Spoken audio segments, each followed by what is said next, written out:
இன்னைக்கு kids lunch box recipe என்னன்னு பார்க்கலாம் வாங்க. பசங்களுக்கெல்லாம் ரொம்ப பிடிச்ச வெஜிடபிள் பிரியாணி, அதுக்கப்புறமா எக் கிரேவி. காலையில் நேரத்தில் ரொம்ப சீக்கிரமாக அரை மணி நேரத்துலேயே இந்த 2 ரெசிபியுமே முடிச்சிடலாம். இப்போ எப்படி பண்ணுறதுன்னு பார்க்கலாம். ஸ்டவ் ஆன் பண்ணி குக்கர் வச்சுக்கோங்க. 2 நிமிஷம் ப்ரீ ஹீட் பண்ணிக்கோங்க. இப்போ இதில் 2 ஸ்பூன் எண்ணெய், 1 ஸ்பூன் நெய்,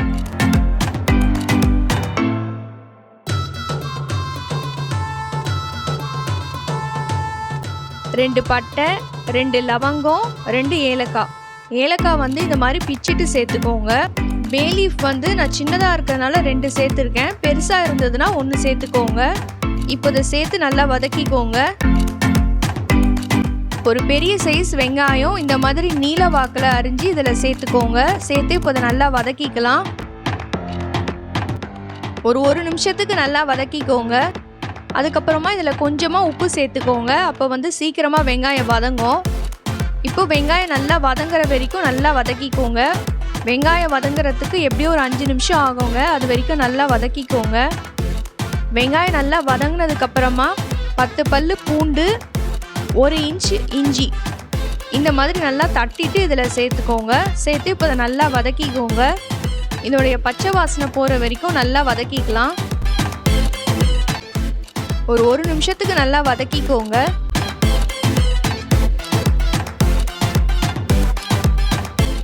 இப்போ இதில் 3 பச்சை மிளகா சேர்க்கும் போது இந்த மாதிரி நடுவில் ஒரு ஸ்லிட்டு போட்டுட்டு அதுக்கப்புறமா அதில் சேர்த்துக்கோங்க. இப்போ இதையும் சேர்த்து நல்லா வதக்கிக்கலாம்.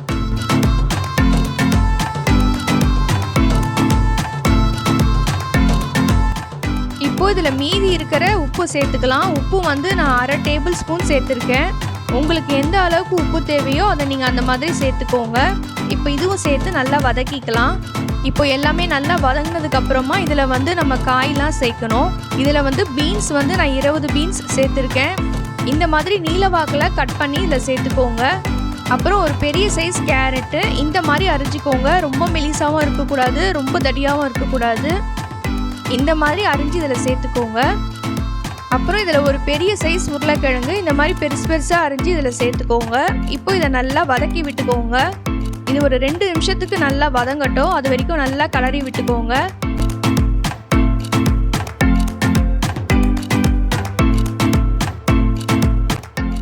இப்போ இதில் ஊற வச்சு அரிசி சேர்த்துக்கலாம். அரிசி நான் நார்மல் அரிசி தாங்க யூஸ் பண்ணியிருக்கேன், பச்சை அரிசி. இப்போது அரிசியோட அளவு பார்த்தீங்கன்னா நான் நார்மல் பச்சரிசி தான் ஆட் பண்ணியிருக்கேன். நீங்கள் எந்த கப்பில் அரிசி மெஷர் பண்ணுறீங்களோ அதே கப்பில் 3 அளவு தண்ணி ஊற்றிக்கோங்க. நான் 200 கிராம் அரிசி ஆட் பண்ணியிருக்கேன். இப்போது அதுவும் அதில் சேர்த்துக்கலாம். சேர்த்து இப்போ நல்லா கலந்து விட்டுக்கோங்க.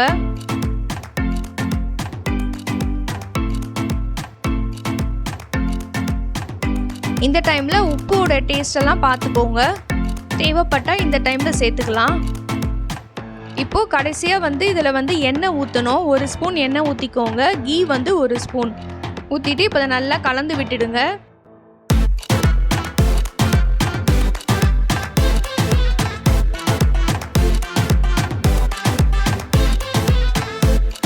இப்போ இதை மூடி போட்டு 3 விசில் விட்டு எடுத்துக்கலாம்.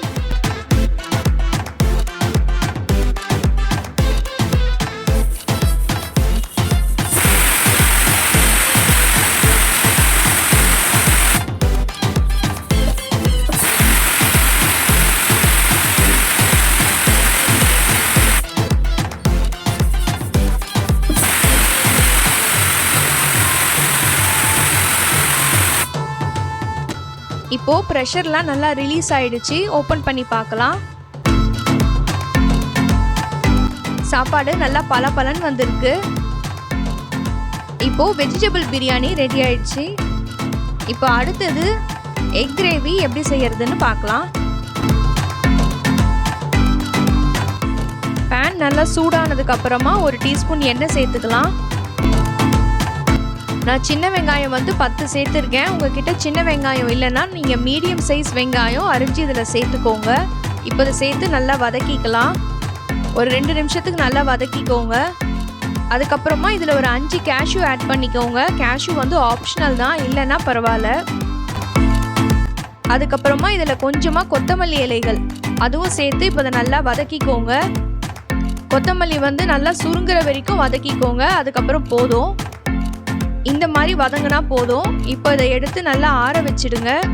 நல்லா ஆறுனதுக்கப்புறமா மிக்சர் ஜாரில் சேர்த்துக்கோங்க. சேர்த்து இந்த பதத்துக்கு அரைச்சி எடுத்துக்கோங்க. இப்போ திருப்பி அதே பேனே வச்சுக்கலாம்.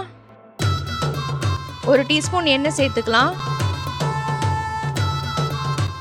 8 பல்லு பூண்டு, 1/2 இன்ச்சு வந்து இஞ்சி இந்த மாதிரி இடிச்சிட்டு இதில் சேர்த்துக்கோங்க. ஒரு நிமிஷத்துக்கு வதக்கிக்கோங்க. இப்போ அரைச்சி வச்ச விழுது இதில் சேர்த்துக்கலாம். சேர்த்து இப்போ இதுவும் நல்லா வதக்கிக்கோங்க.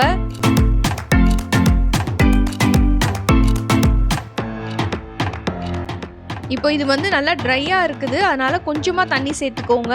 தண்ணி சேர்த்து திருப்பி நல்லா வதக்கிக்கோங்க. இப்போ மிக்சர் ஜார்லேயே கொஞ்சம் அரைச்சது இருக்கும் இல்லையா, அதில் கொஞ்சம் தண்ணி ஊற்றி அதுவும் இதிலே ஊற்றிக்கோங்க. இப்போ இதை நல்லா வதக்கி விட்டுக்கோங்க. ஒரு நிமிஷத்துக்கு நல்லா வதக்கிக்கலாம். இப்போ இதில் வந்து மசாலா தூள்லாம் ஆட் பண்ணிக்கலாம். 1/4 டீஸ்பூன் மஞ்சள் தூள், 2 டீஸ்பூன் மிளகாய் தூள், 1/4 டீஸ்பூன் சீரகத்தூள், 1/4 டீஸ்பூன் கரம் மசாலா, 1 டீஸ்பூன் கல்லுப்பு சேர்த்து இப்போ இதை நல்லா கலந்து விட்டுக்கோங்க.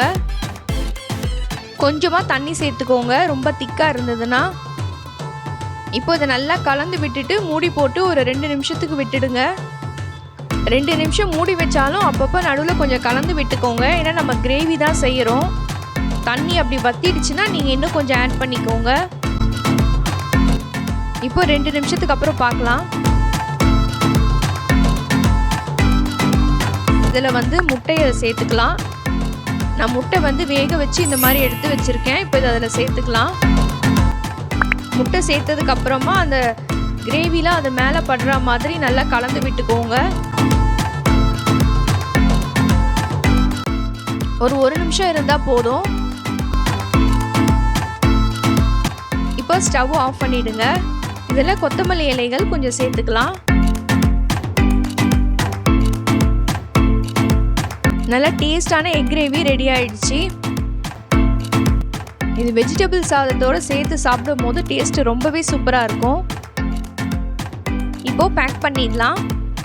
இந்த மாதிரி வெஜிடபிள் பிரியாணியோட எக் கிரேவி வச்சு சாப்பிடும் போது டேஸ்ட்டு ரொம்ப சூப்பராக இருக்கும். இந்த ரெசிபியை ட்ரை பண்ணி பாருங்கள். இதுக்கு வந்து காய் தாங்க நீங்கள் வந்து ப்ரிப்ரேஷன் தான் கொஞ்சம் செஞ்சு வச்சுக்கணும். அதை செஞ்சிட்டிங்கன்னா இந்த 2 ரெசிபியுமே 1/2 மணி நேரத்தில் செஞ்சு முடிச்சிடலாம். இந்த ரெசிபியை மறக்காமல் ட்ரை பண்ணி பாருங்கள். பிடிச்சிருந்தா ஒரு லைக் பண்ணுங்கள். இந்த மாதிரி இன்ட்ரெஸ்டிங் வீடியோஸ் பார்க்க ஹாப்பி குக்கிங் ஹாப்பி ஈட்டிங் சேனலுக்கு சப்ஸ்கிரைப் பண்ணுங்கள். இன்க்ரீடியன்ஸ் டீட்டெயில்ஸ்லாம் கமெண்ட் பாக்ஸில் இருக்குது, வேணுன்றவங்க செக் பண்ணிக்கோங்க.